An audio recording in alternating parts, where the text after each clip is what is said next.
So ladies and gentlemen, when the world talks about this ever-growing issue of children getting irreversible changes made to their body, for whatever reason that may be, we don't really talk about the UK. No one really brings up the UK. It's always America this, America that. But on the off chance people do talk about the UK, the only reason they do talk about the UK, England, is for the Tavistock Gender Clinic. Now this place is famous for being a gender clinic, obviously, but is notoriously famous for being the only gender clinic that allows people, children, under the age of 18 to go and get their quote-unquote gender identity issues seen to. And they did this in many, many ways, such as, rushing children onto puberty blockers without actually doing a thorough diagnosis, which they're now facing huge backlash for. More on that in a bit. As I'm sure you're all aware, this place is now being forced to close down in the spring of 2023. But there is more to this than meets the eye, which is why I'm making this video, because after doing my research, I'm actually quite concerned. Firstly, we're going to start off with the director of this place, Dr. Polly Carmichael. In my research, I found an article done by Vice Media around 6 years ago, and after reading that article, I don't know how that place wasn't closed down there and then. Let's check it out because it will shock you. Meet the doctor who runs the only clinic for trans children in the UK. Dr. Polly Carmichael helps children as young as 3 experiencing gender dysphoria. Now, I'm not going to assume how you helped those children with apparent gender dysphoria at the age of 3. All I'm going to say is, I'm pretty sure children are more concerned with other things than their gender. You know, playing about, rough and tumble, playing with toys. Why did the parents take their children to you?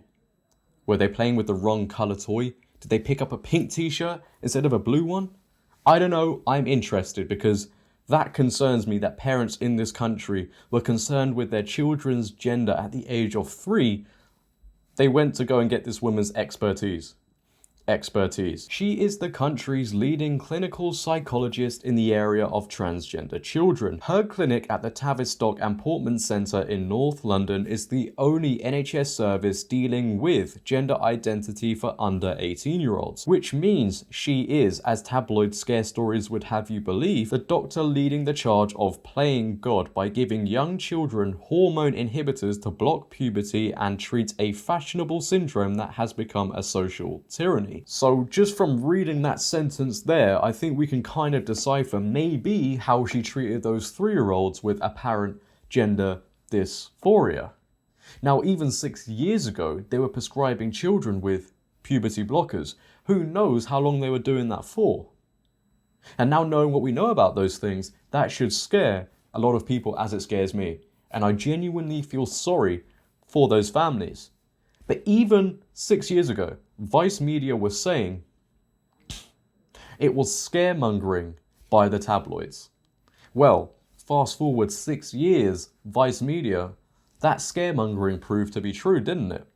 Because this clinic got put under investigation, and due to the findings of inadequate services and poor environment and a poor structure, it is now being shut down. That scaremongering proved to be so true. Potentially 1,000 families are now suing this clinic for feeling let down and permanently altered by the stuff that went on in that clinic. Those aren't my words. Those are what these people are saying. That's how they feel. People like Keira Bell, who brought a high court case, thankfully, against Tavistock, challenged its use of puberty blockers and said she was pleased it was closing down, adding many children will be saved from going down the path that I went down, and I can assure you, ladies and gentlemen, the lawsuits won't stop there. But you know, according to Vice Media, it was just scaremongering, and that was 6 years ago. It's funny how it works, isn't it? Anyway, when you wrap it all up together and you put a bow tie on it, this is why it's closing down. However, the news of it closing down wasn't good enough for me because I was concerned about a lot of things. Most people would just read the headline, stop, put it to the back of their mind and move on. We don't need to talk about it anymore. No, not me. I was concerned with, well, where are the patients going? The patients that are already being treated by Tavistock. Who led the original investigation that caused this place to shut down?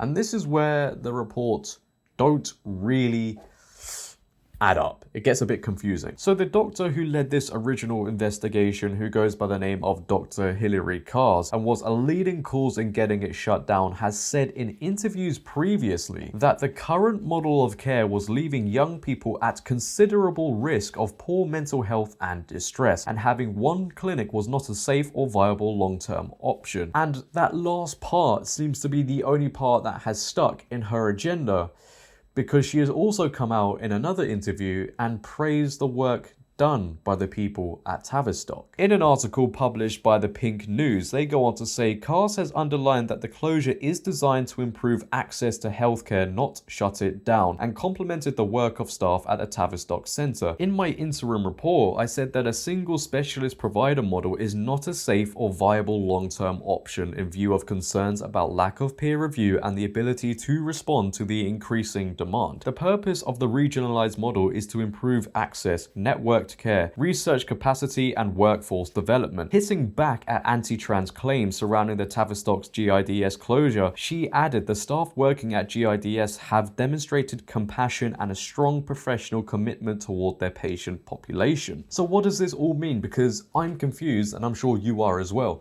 On one hand, she's concerned about the mental health of the patients that went there, but then on the other hand is praising the compassionate work done by the Tavistock employees. To me, compassion isn't rushing children onto puberty blockers without a thorough diagnosis. I don't know if you know the definition of compassion, but it's certainly not that. As she said, regardless, right, they need to meet the increase in demand. So whilst this place may be closing, she got this place shut down, 2 more are opening in its place. The new centres, one based in London and the other in the northwest of England, should be fully open in spring 2023 and would run in conjunction with leading children's hospitals, including Great Ormond Street and Alder Hey. They will aim to help support young people under the age of 18 who are struggling with their gender identity and be linked to mental health care and GP services where relevant. And there will be no immediate changes for people already under the Tavistock's care, which means kids under the age of 18 will still be receiving treatment from this place up until 2023, which could include things like puberty blockers. This to me is insane. So the many questions I have after reading that is, well, simply, how are they going to structure this one? How are they going to structure these two? Are they going to go down the puberty blockers route again? Are they going to rush children onto those? Is there going to be an age requirement? Are they going to allow the director of Tavistock to operate in these two? You know, the one that was praised for helping children as young as 3 with gender dysphoria? These questions, nobody knows the answers to. And I want them answered now. I will not have the same result as America, right? I am not going through that same thing. I am not having children going to these places, getting changes done to them that potentially they are not going to want in 10 years' time. I'm not going to have parents taking their children to these places, getting these irreversible changes done that is going to affect the mental health of these children. More needs to be done about this. I know potentially my word may not reach far with this video, but I just hope somebody sees this and agrees with me, and change needs to happen. I understand these children, in some cases, may need to go to certain places. But who's going to be moderating all of this stuff going on? Because am I going to be sat here again in 5 years' time saying, well, guys, here, look, another investigation. These 2 places have been forced to close down, but they're going to open 5 more. Why does nobody, this is what I mean, nobody cares enough. And this is going on. So whilst, yes, certain narratives surrounding this are changing, the doctor leading the investigation doesn't really know which side she stands on. There's lawsuits, and I'm happy people are suing this place. But at the end of the day, there are 2 more places opening. And questions need to be answered ASAP. If you have enjoyed today's video, ladies and gentlemen, then please for me, make sure to leave a like rating. If you're new, hit that big red subscribe button and turn on bell notifications so you never miss a video. But until next time, it has been your boy JD. Please for me, make sure to always have a great day and stay safe. I'm out. Peace. See you next time.